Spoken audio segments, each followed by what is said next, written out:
Welcome friends, welcome to our YouTube channel educational learner. तो आज discuss करेंगे हम ईवीएस के कुछ 30 क्वेश्चन हैं। ये 2019 का पेपर 1 होगा। तो स्टार्ट करते हैं। ईवीएस का पहला क्वेश्चन हमारे सामने है। कोई व्यक्ति 29 नवंबर 2019 को एक एक्सप्रेस ट्रेन से सूरत गुजरात से नागरकोइल केरल जाने के लिए बैठा। वह ट्रेन सूरत से 19:45 बजे चली और 1 अक्टूबर 2019 को 11:45 पर नागरकोइल पहुंची। यदि सूरत से नागरकोइल के बीच ट्रेन मार्ग की दूरी 2120 किलोमीटर है तो इस यात्रा में ट्रेन की औसत चाल क्या थी। तो देखिए बहुत सिंपल है, बहुत सिंपल है। इसमें हमें करना क्या है, सबसे पहले तो हम दोनों ही जो टाइम है उसको 24 आवर्स में ले आएंगे, 24 आवर्स के फॉर्मेट में। ठीक है, उसमें से हम दूसरे को माइनस करके पहले तो इसके बीच का समय निकाल लेंगे और समय निकाल के हम इसको डिवाइड दे देंगे जो किलोमीटर है, तो उससे हमारा आंसर आ जाएगा। मैं डायरेक्ट आपको आंसर बता रही हूँ यहाँ पे। आप जब सॉल्व कीजिएगा तो आप देख लीजिएगा आंसर जो है आपका 53 किलोमीटर पर आवर आएगा। तो 61 का थर्ड ऑप्शन इज करेक्ट है। 62 पे आते हैं। निम्नलिखित में से कौन अंतर्राष्ट्रीय ख्याति प्राप्त वेट लिफ्टर है। वेट लिफ्टर की बात की जा रही है तो हमारा 62 का कर्णम मल्लेश्वरी जो है वेट लिफ्टर है। और कहाँ की है ये, आंध्र प्रदेश की। ओके 63 पे आते हैं। नीचे दिया गया कौन सा एक समूह जड़ों का है। जड़ों की बात की जा रही है, चुकंदर आलू अदरक या गाजर हल्दी अदरक या शकरकंदी मूली हल्दी या गाजर चुकंदर और मूली। तो देखिए जड़ों की बात की जा रही है कि जड़ है, तो हमारे जड़ कौन से हैं यहाँ पे। 63 का हमारा फोर्थ ऑप्शन ही है। मूली में भी मूली जो है, चुकंदर और गाजर तीनों ही चीज़ें देखो क्या होती है, ज़मीन के अंदर पाई जाती हैं। ठीक है, तो ये हमारा फोर्थ ऑप्शन ही सही होगा। रेगिस्तानी ओक नाम का एक पेड़ जो पाया जाता है, कहाँ पाया जाता है। 64 का ऑप्शन देखिए, आबू धाबी में, ऑस्ट्रेलिया में, राजस्थान के रेगिस्तानों में या संयुक्त अरब अमीरात के रेगिस्तानों में। तो 64 का सेकंड ऑप्शन है हमारा ऑस्ट्रेलिया में। कहाँ पाया जाता है, ऑस्ट्रेलिया में। ओके 65 का देख लेते हैं। नेपेंथिस वह पौधा जो शिकार करता है के विषय में नीचे दिए गए कथनों पर विचार कीजिए। वह पौधा ऑस्ट्रेलिया, इंडोनेशिया और भारत में मेघालय में पाया जाता है। इसका आकार घड़े जैसा होता है और इसका मुंह एक पत्ती से ढका होता है। बिल्कुल सही। यह केवल छोटे कीड़े मकोड़ों को फंसाकर ही उनका शिकार कर सकता है। ओके, लेकिन ये इतना कुछ ज़्यादा अच्छा नहीं है, क्योंकि ऐसा कुछ नहीं कि छोटे मोटे कीड़े मकोड़े ही खाता है। ये जो भी कीड़ा इस पे बैठता है ये उसको खा जाता है। ठीक है ना। ओके देखते हैं हम, ये भी ठीक है वैसे। वह छोटे कीड़े मकोड़ों को खींचने के लिए मोहक आवाज़ निकालता है जो इसमें फंस जाते हैं और बाहर नहीं निकल पाते हैं। ओके तो 75 का जो है ए और बी जो है ज़्यादा बेटर ऑप्शन है यहाँ पर। ठीक है, ए और बी। यह पौधा ऑस्ट्रेलिया, इंडोनेशिया और भारत में मेघालय में पाया जाता है और इसका आकार घड़े जैसा होता है। ठीक है, ये छोटे कीड़े मकोड़े खाता है, ये तो सही है, लेकिन बड़े भी खाता है। ऐसी बात नहीं कि सिर्फ छोटे कीड़े मकोड़े ही खा सकता है। ठीक है, और फोर्थ है जो यह कीड़े मकोड़ों को खींचने के लिए मोहक आवाज़ निकालता है। नहीं, ये देखियो ये आवाज़ नहीं निकालता है, ये सुगंध निकालता है। इसकी खुशबू आती है ऐसी कि कीड़े मकोड़े खुद ही इसकी तरफ आकर्षित होते हैं। तो सी और डी गलत है, ए और बी हमारा बिल्कुल यहाँ पर सही है। 66 पर आते हैं। भारत की आज़ादी से पहले महात्मा गांधी ने जिस दांडी से समुद्र तट तक अपनी प्रसिद्ध यात्रा की थी वह भारत के नीचे दिए गए किस राज्य में स्थित है। सबको पता है भाई, गुजरात में। ठीक है, इसमें ज़्यादा हमें डीप में जाने की ज़रूरत ही नहीं है। 67 में आते हैं। उच्च ज्वर, तेज बुखार के साथ कपकपी जिसका उपचार सिंकोना पेड़ की छाल से किया जा सकता है वह है ऐसी कौन सी बीमारी है भाई, बताइए। मियादी बुखार है क्या, टाइफाइड है क्या, मलेरिया है कि चिकनगुनिया है कि डेंगू है। ठीक है, तो 67 का हमारा सेकंड ऑप्शन बिल्कुल सही है। ये हमारा मलेरिया है, जिसकी की दवाई जो होती है वो सिंकोना पेड़ की छाल से बनाई जाती है। 68 में आते हैं। देखिए ये जो है हमारा डायरेक्शन वाला क्वेश्चन जो है कई बार आता है। इसके लिए आप एक सिंपल सी चीज़ याद रखिएगा, आपको क्या करना है, आपको बस प्लस के साइन के साथ एक्स वाई का एक वो बना लेना है साइड, और आप सबसे पहले अपने सीधे हाथ की तरफ राइट, फिर लेफ्ट, फिर सॉरी राइट लेफ्ट नहीं, ईस्ट वेस्ट, फिर ऊपर नॉर्थ, फिर सबसे नीचे साउथ, ऐसे करके आप 4 साइड बना लीजिएगा। और उसके अकॉर्डिंग जैसे जैसे बताएगा 200 मीटर 400 मीटर आपको उस तरीके से लगाना है। ठीक है, तो इस क्वेश्चन में एक बार पढ़ लीजिएगा आप किस तरीके से बताया जा रहा है। मैं आपको सीधा बता दूं कि इसका जो ऑप्शन होगा 68 का आपका बिल्कुल करेक्ट ऑप्शन होगा। उत्तर पश्चिम आता है कि अस्पताल से डॉक्टर के घर की दूरी पूछी जाएगी, वो उत्तर पश्चिम आती है। ठीक है, आप एक बार करके देख लीजिएगा। आपको सिंपली क्या करना है, जो जैसे हॉस्पिटल्स का प्लस का साइन होता है वैसे प्लस का साइन बनाना है। राइट हैंड की तरफ आप लिखिएगा ईस्ट, ठीक है, ठीक इसके ऑपोजिट में वेस्ट, सबसे ऊपर नॉर्थ और सबसे नीचे साउथ। और उसके अकॉर्डिंग जैसे जैसे ये बताए पूरा पश्चिम उत्तर दक्षिण आपको वैसे वैसे लाइन ड्रॉ करनी है। और लास्ट में आप देखिएगा कि आपका उत्तर पश्चिम आएगा, मतलब कि उत्तर से पश्चिम की तरफ जाकर डॉक्टर साहब का घर आता है। 69 में आते हैं, चेराव नाच कहाँ के लोग करते हैं। चेराव, तो 69 का मिजोरम आंसर होगा बिल्कुल सही। मिजोरम में ही चेराव डांस किया जाता है। ओके, 70 पे आते हैं। तमिलनाडु के निकटवर्ती राज्य है। तमिलनाडु, तमिलनाडु कहाँ है हमारा, बिल्कुल साउथ में है। तो साउथ के राज्य देखिए, उड़ीसा हमारा साउथ में नहीं है, पहला ऑप्शन यहाँ से कट गया। महाराष्ट्र जो है साउथ में है, केरल है साउथ में है, ठीक है, आंध्र प्रदेश है साउथ में है, ठीक है। लेकिन इसमें देखिए एक मिस्टेक है यहाँ पे कि महाराष्ट्र जो है हमारा कहाँ पे आता है, साउथ में तो है, ठीक है, लेकिन साउथ में भी वो प्रॉपर साउथ में ना होके वेस्ट की तरफ है, तो इसलिए यहाँ से हमारा ये भी कट गया। ठीक है, महाराष्ट्र भी कट गया, तो ये भी गलत है। छत्तीसगढ़ तो बिल्कुल भी नहीं भाई, सेंटर से उठा लिया इन लोगों ने बीच में। ठीक है, आपको मैप की बिल्कुल नॉलेज नहीं है, एटलीस्ट इतनी तो पता है ना कि नीचे की तरफ क्या क्या है। नीचे की तरफ हमारा कर्नाटक है, केरल है और आंध्र प्रदेश है, तो ये हमारे तमिलनाडु के ठीक आसपास के राज्य हैं। ठीक है, 71 पे आते हैं। एनसीएफ 2005 के अनुसार निम्नलिखित में से क्या प्राथमिक स्तर पर पर्यावरण अध्ययन शिक्षण का उद्देश्य नहीं होना चाहिए। ठीक है, फिर से नेगेटिव क्वेश्चन है, ध्यान दीजिएगा। विशेषतः प्राकृतिक पर्यावरण के प्रति बच्चे की जिज्ञासा एवं सृजनात्मकता को बढ़ावा देना, अवलोकन, वर्गीकरण और निष्कर्षण निकालने द्वारा प्रतिक्रियाओं के माध्यम से बुनियादी संज्ञानात्मक और गत्यात्मक कौशल प्राप्त करने के लिए खोजबीन से जुड़ी और हाथों से करने वाले कार्यों में बच्चों का संलग्न करना, या फिर प्राकृतिक, सांस्कृतिक व सामाजिक पर्यावरण के बीच संबंधों को पहचानने व समझने में बच्चों को प्रशिक्षित करना, या फोर्थ है हमारा पर्यावरणीय समझ के द्वारा बच्चों में सटीक संख्यात्मक कौशलों का विकास करना। तो 71 का फोर्थ ऑप्शन ही देखिए बिल्कुल सही है, पर्यावरण समझ के द्वारा बच्चों में सटीक संख्यात्मक कौशलों का विकास करना। 72 देखते हैं, पर्यावरण अध्ययन में कक्षा 3 से लेके 5th के लिए एक विषय क्षेत्र है जो संकलित करता है विज्ञान की अवधारणाओं और मुद्दों को। पर्यावरण शिक्षा सामाजिक अध्ययन और विज्ञान की अवधारणाओं और मुद्दों को, विज्ञान और सामाजिक विज्ञान की अवधारणाओं और मुद्दों को, या पर्यावरणीय शिक्षा और विज्ञान की अवधारणाओं और मुद्दों को। तो 72 का सेकंड ऑप्शन ही बिल्कुल हमारा सही है, पर्यावरण शिक्षा सामाजिक अध्ययन और विज्ञान की अवधारणाओं और मुद्दों को। ओके, 72 हो गया हमारा। 73 पर आते हैं, निम्नलिखित में से क्या पर्यावरण अध्ययन के संदर्भ में सही है।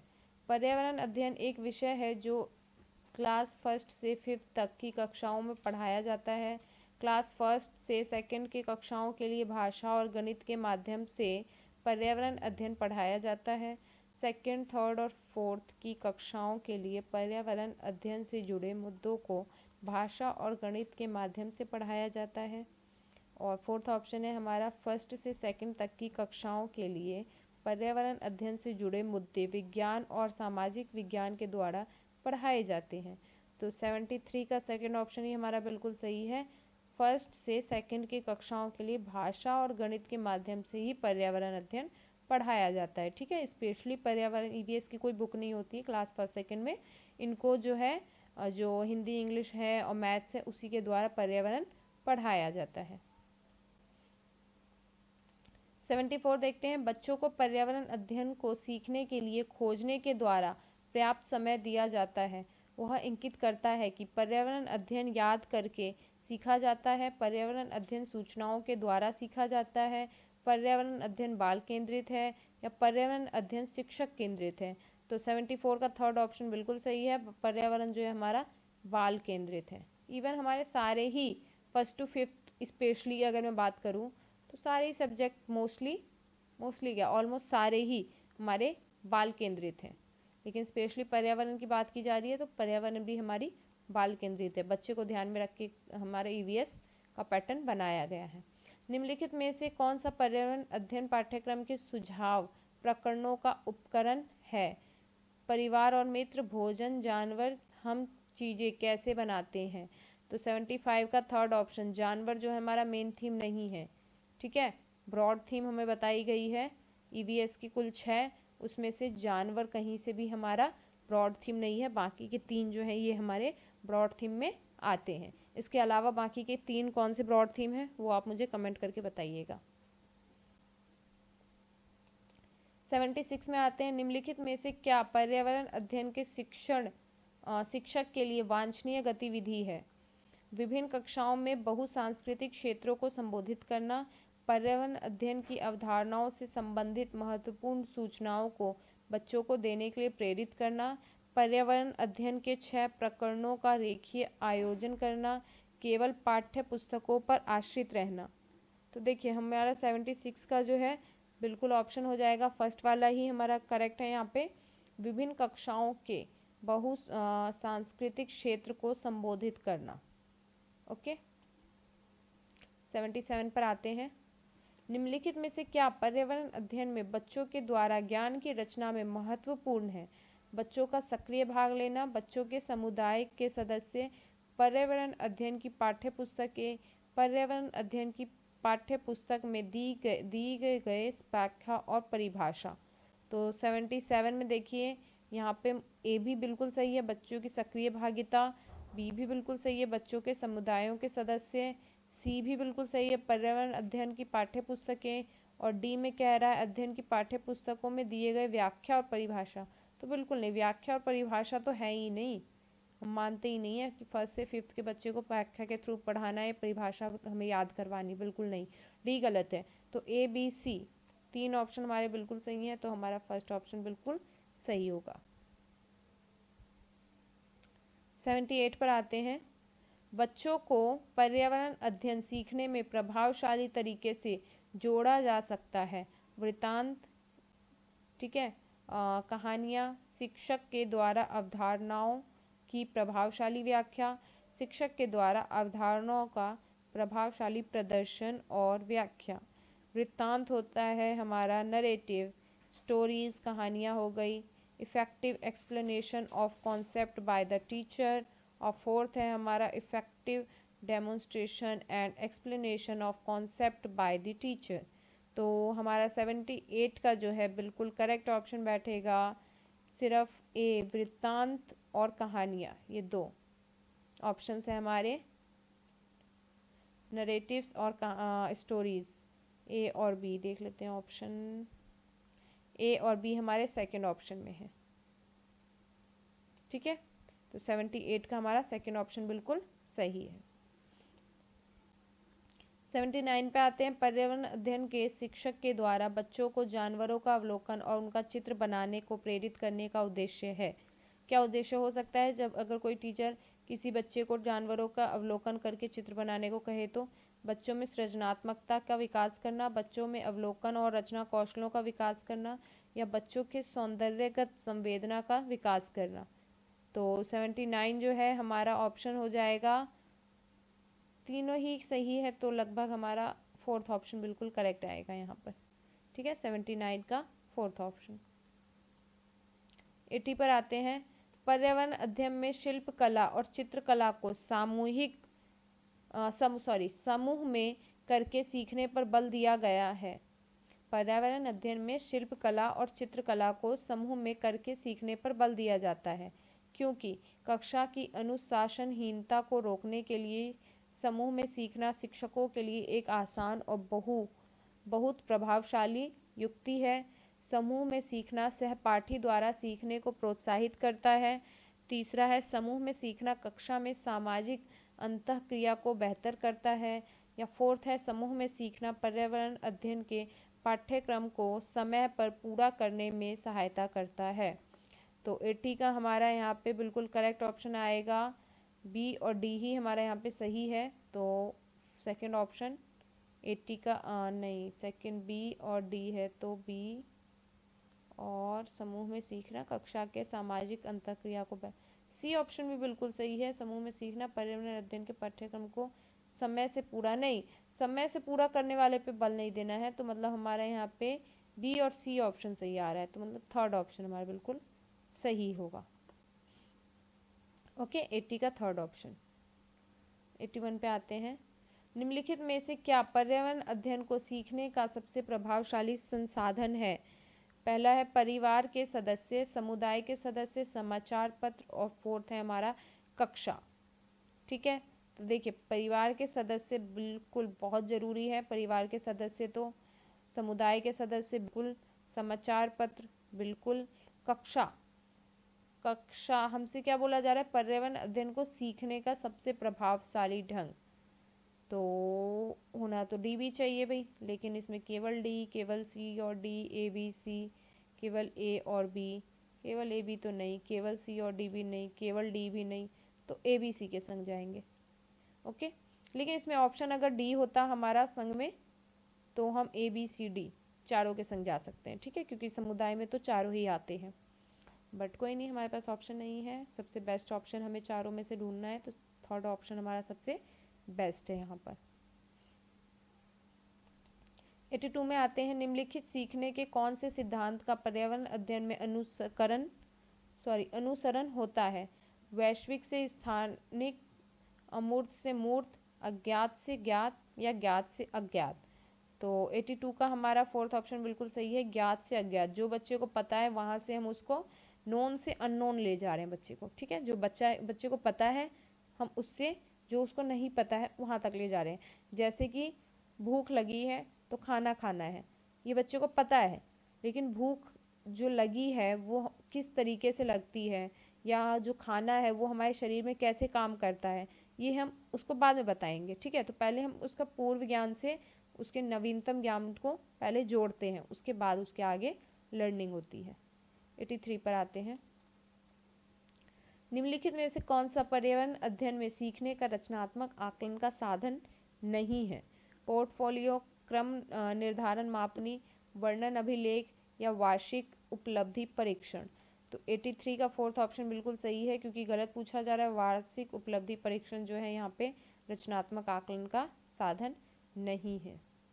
84 पर आते हैं। निम्नलिखित में से किसको पर्यावरण अध्ययन में बच्चों के आकलन में दूर करना चाहिए? बच्चों के उत्तरों को सही या गलत में आंकना, विद्यालय 5 के ईवीएस पाठ्य पुस्तक में प्रत्येक पाठ के अंत में दिए गए आज हमने क्या सीखा पर चर्चा करना, आकलन के संकेतकों का उपयोग, या बच्चों के सीखने के गुणात्मक आकलन। तो 84 का हमारा फर्स्ट ऑप्शन ही बिल्कुल सही है। सही या गलत का जो हम ऑप्शन देते हैं वो गलत है। ठीक है, बच्चों के उत्तरों को सही या गलत में आंकना, हमें ये नहीं देखना है कि बच्चे ने सही दिया आंसर गलत दिया है, उसके पीछे उसका क्या मोटिव है हमें वो देखना है कि बच्चे की एक्चुअल में कल्पनाशीलता कितनी है, क्या सोच सकता है वो बच्चा। ओके, 85 पर आते हैं। एक कक्षा 5 की शिक्षक एक क्रियाकलाप का संचालन करती है जिसमें वह कक्षा के बच्चों से फर्श पर चीनी के कुछ दाने डालने को कहती है और उनको चींटियों के आने का इंतजार करने को कहती है। बच्चों को इस क्रियाकलाप में अर्थपूर्ण सीखने को मिल सकता है यदि शिक्षक क्या करे? बच्चों को क्रियाकलाप का अवलोकन करने को प्रेरित करती है, बच्चों को अपने अनुभव साझा करने को प्रेरित करती है, बच्चों को क्रियाकलाप का अवलोकन, अनुभव साझा और उस पर चर्चा करने को प्रेरित करती है, बच्चों को क्रियाकलाप से संबंधित प्रश्नों को घर से करने को प्रेरित करती है। तो 85 का हमारा थर्ड ऑप्शन बिल्कुल सही है। बच्चों को क्रियाकलाप का अवलोकन, अनुभव साझा और उस पर चर्चा करने को प्रेरित करेगी। तो ठीक है, 85 का हमारा थर्ड ऑप्शन बिल्कुल सही है। 86 पर आते हैं। नीचे दिए गई सूची पर विचार कीजिए। कछुआ, घड़ियाल, कौवा, बतख, मछली। इस सूची में निम्न में से कौन सा दूसरों से भिन्न है? दूसरों से भिन्न पूछा जा रहा है। मछली, कौवा, घड़ियाल या कछुआ। तो 86 का हमारा सेकंड ऑप्शन बिल्कुल सही है, कौवा। क्यों? क्योंकि देखिए, घड़ियाल हो गया, कछुआ हो गया, मछली हो गया, ये सब क्या है? हमारे ज़मीन पर चलने वाले हमारे जानवर हैं, ठीक है, जो कि हम कह सकते हैं ये लोग ज़मीन पर चलते हैं। लेकिन कौवा जो है हमारा क्या है? उड़ने वाला पक्षी है, तो इसलिए कौवा सबसे अलग है। 87 पर आते हैं। कॉलम ए का मिलान करना है कॉलम बी से। हांगकांग, केरल, कश्मीर, गोवा। किसी भी कड़ी के साथ उबला टेपियोका खाना, सरसों के तेल में बनी मछली, नारियल के तेल में बनी समुद्र की मछली, छोले भटूरे और पकाया हुआ सांप। तो हांगकांग जो है फेमस है किसके लिए? पकाया हुआ सांप, मतलब कि लिंग हू फेन खाने के लिए। लिंग हू फेन जो है इसी का दूसरा नाम है, पकाया हुआ सांप, मतलब कि लिंग हू फेन जो है डिश का नाम है जो कि हांगकांग में खाई जाती है, जो कि सांप से बनती है। तो ए हमारा फिफ्थ से मिलेगा, देख लेते हैं। ए हमारा फिफ्थ जो है 3 में आ रहा है। ओके, बी में जाते हैं। केरल। केरल में क्या खाया जाता है? टेपियोका, ठीक है। टेपियोका जो है एक तरीके से ये समझ लीजिए फ्रूट का नाम है, या फिर एक सब्जी है ऐसी जिसको कि टेपियोका बोला जाता है केरल में। तो बी का हमारा फर्स्ट, बी का फर्स्ट देख लेते हैं किस में है हमारा। बी का फर्स्ट हमारा सेकंड ऑप्शन में है। तो 87 का सेकंड ऑप्शन ही हमारा बिल्कुल सही है, बाकी सब तो मिल ही गया। सी, कश्मीर। कश्मीर का हमारा क्या हो जाएगा? सरसों के तेल में बनी मछली। गोवा नहीं, गोवा में हमारी सरसों के तेल में बनी मछली होती है। और कश्मीर में क्या हो जाएगा? कश्मीर में हो जाएगा हमारा सॉरी नारियल के तेल में जो है गोवा में, और कश्मीर में जो है सरसों के तेल में, ठीक है। मछली दोनों जगह ही खाई जाती है, लेकिन कश्मीर में सरसों के तेल में खाई जाती है और गोवा में नारियल के तेल में खाई जाती है। ओके, 88 में आते हैं। नीचे दिए गए पक्षियों की कौन सी प्रजाति झटके से अपनी गर्दन आगे पीछे करती है? तो इसके लिए तो मैना सबसे फेमस है। मैना एक ऐसा पक्षी है जो झटके से अपनी गर्दन को आगे पीछे कर सकती है। 89 पर आते हैं। घरों के नीचे दिए गए विवरणों पर विचार कीजिए। राजस्थान में गांव के लोग मिट्टी के घरों जिनकी छतें कंटीली झाड़ियों की होती हैं में रहते हैं। मनाली हिमाचल प्रदेश में घर बांसों के खंभों पर बनाए जाते हैं। लेह में पत्थर के 2 मंजिले घर बनाए जाते हैं।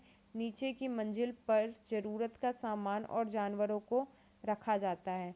इनमें से सही कथन है, सही कथन कौन सा है भाई?